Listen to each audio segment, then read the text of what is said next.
Hi, I'm Coach Corey Wayne, and this is my video coaching newsletter. And the topic of this newsletter is going to be the drama king and queen. Well, I've got some real fucking Jerry Springer kind of shit to share with you today. It's like, man, I read this. It was kind of like one of those emails that I had like to do a double take. It was like, no fucking way, dude. So, I got a quote that I want to share before we get into it. And this is one that I wrote. And the quote goes, healthy, balanced, and successful people attract other healthy, balanced, and successful people. Like attracts like. Become what you want to attract. Improve the quality of the people who you consistently spend your time with, and you will dramatically improve the quality of your life. So let's just go ahead and jump right into this this dude's email here. He says, hey coach, I've had a married girlfriend for a year. It's like, dude, it's like the first sentence. Like, so what does that mean? She's married to somebody else, but she's been your girlfriend for the past year? It's like, come on, man, seriously. He says she lives with her husband, but claims to be cohabitating in the same home, but in different rooms. This woman is everything to me. Yet she has been so mysterious about a lot of things. She spent a lot of time with me, weekends, sometimes weeks. What you got to remember is the past does not matter. The only thing that matters with women is what you've been doing lately. And so, if you had a great time 6 months ago, it mattered 6 months ago. It doesn't matter now. The only thing that matters is what you're doing now, presently, and how she feels about you presently. Because women are emotional beings. And their feelings fluctuate. And obviously, if you're writing me, it's probably because things are a little fucked up. How fucked up? Well, I guess we're going to find out in just a minute. So he says, our fighting is always about me being insecure about her situation, or the fact that when she's mad at me, she talks about seeing other guys. It's like, dude, she's married to another guy and she's living with him. You cannot possibly think that you can have an exclusive, normal, healthy relationship with a woman who's married to and living with some other guy. Even if she says there's nothing going on. Plus, she's throwing other dudes in your face. What kind of a woman do you think this is? I'd say it's probably a woman who has a lot of drama in her life and she likes to have her cake and eat it too. And she's got fucking more problems than the average Jerry Springer contestants, or guests, I should say. Or Dr. Phil, for that matter. He says, she's broken up time and time again with me and has perfected the silent treatment. Oh, that sounds nice. That's kind of behavior you see from like a passive-aggressive woman. It makes it like impossible to have an effortless relationship with somebody like that, because they just get pissed off at you, and they don't tell you why they're pissed. They just stop calling you.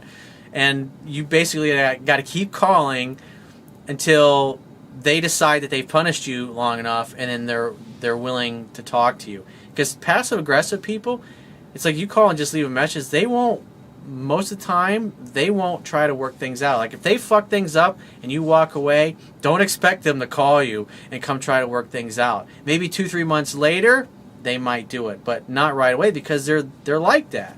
How do I know I dated a woman like that? And where she learned it was every time there was a problem in the family, she or her mother or she or one of her brothers, they give each other the silent treatment. And we usually take the father, her dad, basically being like the mediator to get everybody to start talking again. And so she learned that somebody else was going to fix the shit, right? Somebody else was going to fix the problems. And eventually I just got tired of always being the one trying to figure out where the fuck she was coming from or what she was upset about with now. And I just got to the point where I was like, I didn't want to fix it anymore. She was the one causing the problems at the time. It was like, it's not worth it. He says, I have a rather unsavory past, drug addiction, prison, gangs, children from various relationships, etc. So you're kind of like, Bob Marley. You had kids by like a lot of different women. That's awesome. Whatever floats your boat, dude. You like to spread your seed around, obviously. He says, but I came a long way and I changed my life. Good for you, by the way. He says, I'm a certified drug and alcohol counselor. She puts me down and calls me names and tells me I will never find a woman better than her. You want to know a little fucking secret? Dude, if you apply what I teach, I fucking promise you, you will find a woman 1,000 times better than her. He says, I met her at a bar 2 weeks after she broke up with her last boyfriend. Obviously, her last boyfriend that she had while she's still married to her husband, I guess. So he says, recently, about a month ago, while we were broken up for a month, she made a date with her ex, supposedly to get some closure and give him some important things back. I don't believe it. You're probably right about that, dude. He says, I've tried to put this out of my mind. Like, she tells me if she is with me every weekend that she should tell me she's only with me. Well, it's like, that's impossible. She's married to somebody else. You keep forgetting that fact conveniently. He says, I took some of your advice and just had a good time. And the time she's agreed to go out, and soon we were back together, but I started with trying to get her to verbally commit to a relationship. How many times have I said, do not fucking focus on dating or relationship labels? When you do that, when you start focusing on trying to lock a girl down, that causes her to feel like she's going to lose her freedom. And just like that Nietzsche Han said, you must love in such a way that the person you love feels free. And when you start talking about relationships and getting back to in exclusivity labels, when you've only been back, like hooked up one time after being broken up, it's just a bad way to go. You tell them what you want, but you just hang out, have fun, and hook up. And you just keep doing that over and over. And as her interest starts to go back up, she'll want to hang out with you more and more, as long as you're not acting all needy and insecure and trying to force her to be into a relationship. And he says, weak, I know. He says, and the last time she was with me, we got drunk while celebrating a year together, and I ended up letting my insecurities get a hold of me, and we ended up fighting over both of us texting while on our date. It's like neither one of the two of you are helping each other out. Now here's the thing I want to say is men who understand women do not argue with them. And you need to immerse yourself in reading my book so you can learn the basics of how to communicate with a woman effectively. He says, I took her phone out of stupidity and I seen some text messages I didn't like. While doing so, I locked myself in my car and she broke my window out. Oh, that sounds real mature. She broke my window out with her shoe and she cut herself all up. Cops were involved. Oh, this just gets better and better. Luckily, no one went to jail. Well, I guess so. It's like, fuck, dude. It's like, what are you thinking? It's like, how can that... I gotta ask you, it's like, how can something like this possibly be an enjoyable evening? And I know both of you are in a fearful place, and you're both trying to hurt one another emotionally because you're both you're communicating one way and she's communicating another. It's like you're speaking French and she's speaking German. And the more you argue, the worse it gets. Obviously, the cops were called. He says, but somehow she blames me for all the drama and says she just can't handle my insecurity and failed attempts to change. Well, the man is supposed to be the leader in a relationship. And obviously, if you're the leader and the relationship is full of drama, well, it's because you're obviously allowing it and you're contributing to it just as much as she is. Somebody has to be the better person. Somebody has to learn communication skills here. And obviously I don't think it's going to be her because you're the one that wrote to me. So since you're the one that wrote to me, you're the only one that I have the ability to help right now. He says, she hasn't spoken to me in a week and I've tried to leave her alone like you say. Either she comes back or she doesn't. Either way, I win. Now you're talking. He says, but I know she's the one for me. He's like, no you don't, dude. You're just addicted to the drama. You know, if a relationship or a situation meets three of your needs, and our human needs are certainty, variety, significance, love and connection, growth, and contribution. And so this particular situation, let's look at how it would meet at least three of your needs to prove it's an addiction. Well, it meets your need for certainty. Why? Because you know what you're going to get. You're going to get fucking drama, so you get that certainty. It fulfills your need for love and connection, obviously. This is a relationship or a relationship type of issue here. And it definitely gives you some variety because there's always like different kinds of drama happening. It also fulfills your need for significance because it makes you feel important because then you can go back to your friends and family and tell them about your sad story and all the relationship problems that you're having. It makes you feel important. So it's definitely meeting it's definitely an addiction the way you're going about it. Because if you really loved yourself and you really cared about yourself, you'd say, this is a bunch of fucking bullshit. And as a counselor, you're a counselor, you should know better than this. You should say, you know what, this ain't fucking healthy. A leader leads by example. If you're going to be a counselor and a leader, you need to lead by example. So if you want to help the people, if you want to be the most effective leader that you can be, you got to be at your best personally.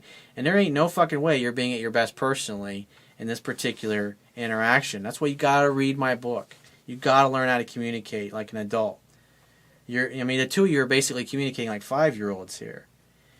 It's kind of like, I'm mad, I'm taking my toys, and I'm going home, and I'm not going to play with you anymore. He says, I know you might say that since she's not divorced, she isn't available for more than just weekends of fun. She's a great sex playmate. She's a great friends with benefits, but she ain't great girlfriend material. She ain't great wife material, and she ain't great material to have a family with. I'm sorry to tell you that. If some point in the future she does all this work on herself to become a better communicator and make up all those things that are fucked up, then great. That you can talk about that then. But at the end of the day, the best thing you can do is to take care of you, to work on yourself, to work on improving your communication skills. Because if you learn the communication skills that I talk about, you'll get to a place where this chick will either get in line and treat you properly and you'll be able to communicate with her like an adult, or you'll leave because you won't want to tolerate the bullshit. And when you walk away, she'll either throw in the towel and agree to work on it and work on developing some communication skills with you, or she won't. And if she won't, you did your best. You send her on her way. So he says, but there's always exceptions. She's very manipulative and passive-aggressive. I messed up and I don't know what to do. I'm a single dad and my 2 small daughters love this woman as well. Deep down, I think that my feeling is that if she can cheat on her husband, why wouldn't she cheat on me, is what makes me so fucking insecure. Duh! Ding ding, we have a winner. He says, I know a lot of guys would love to have this type of woman. No thank you, I don't care how fucking hot she is. And I know the kind of woman, because I've dealt with women that have a lot of drama. The sex is fucking unbelievable. I get it, dude. She's a lot of fun, but she's fucked up. You can't fix fucked up. She has to fix it herself. She has to participate in her own rescue. And there's nothing I've read in this email that tells me that she's at that point yet. So he says, but I fell in love with her. She says she loves me too, and I think I may have switched the object of my addiction to her.